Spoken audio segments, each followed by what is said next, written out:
Le continent américain se divise en deux confédérations, la CONMEBOL qui regroupe les pays de l'Amérique du Sud, tels que le Brésil, l'Argentine, l'Équateur, pour ne citer que cela, et la CONCACAF qui regroupe les pays qui se trouvent dans ces régions, Amérique du Nord, centrale et la Caraïbe. En 1963, une compétition dénommée Coupe des Nations de la CONCACAF avait vu le jour, équivalente à la Copa América de l'Amérique du Sud. Cette compétition se servait aussi comme éliminatoire à la Coupe du Monde. La première édition avait eu lieu à Salvador, où 9 pays de la CONCACAF y ont pris part. Dans cette édition, le pays hôte s'est terminé en première position et l'a remporté. Quelques années plus tard, soit en 1973, 6 nations de la zone ont participé à cette édition, dont Haïti qui allait être l'équipe championne de la compétition. En ayant terminé à la première place, du même coup obtenu son billet qualificatif pour la Coupe du Monde de 1994, sa seule participation jusqu'à date. Après plusieurs modifications en 1991, la compétition s'est dissociée de l'éliminatoire à la Coupe du Monde, d'où vient l'appellation Gold Cup. L'équipe haïtienne a connu sa première participation à ce nouveau format en l'an 2000. Les Grenadiers ont partagé le groupe B avec États-Unis et Pérou. Les poulies d'Emmanuel Salon ont trouvé leur élimination dès le premier tour avec une défaite 3-0 face aux Américains et un match nul 1-1 face aux Péruviens.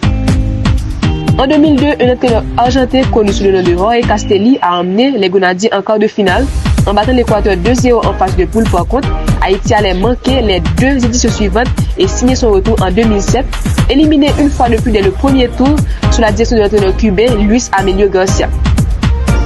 Il poursuit en 2009 sous l'égide du Colombien Yao Yos.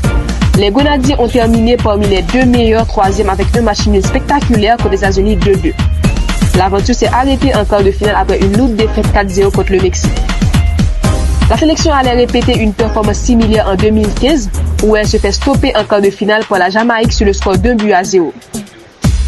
La plus récente et remarquable performance d'Haïti de cette compétition est celle de 2019, une année qui reste gravée de la mémoire de tous les Haïtiens. Sous l'égide du Français d'origine martiniquaise Marc Cola, Haïti a réalisé sa performance la plus époustouflante de son histoire en Gold Cup en ayant obtenu 9 sur 9 de la phase de groupe, un groupe qu'il a partagé avec Bermude, Nicaragua et Costa Rica.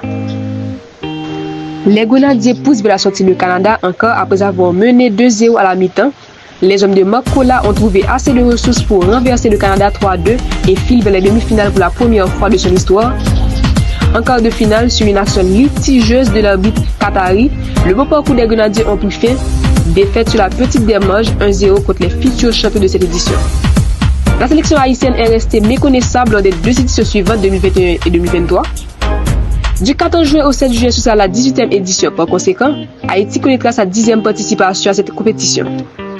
Suite à notre dernier match de les éliminatoires de la Coupe du Monde, la bande de Sébastien Minier a mordu la poussière 5-1 contre le Curaçao.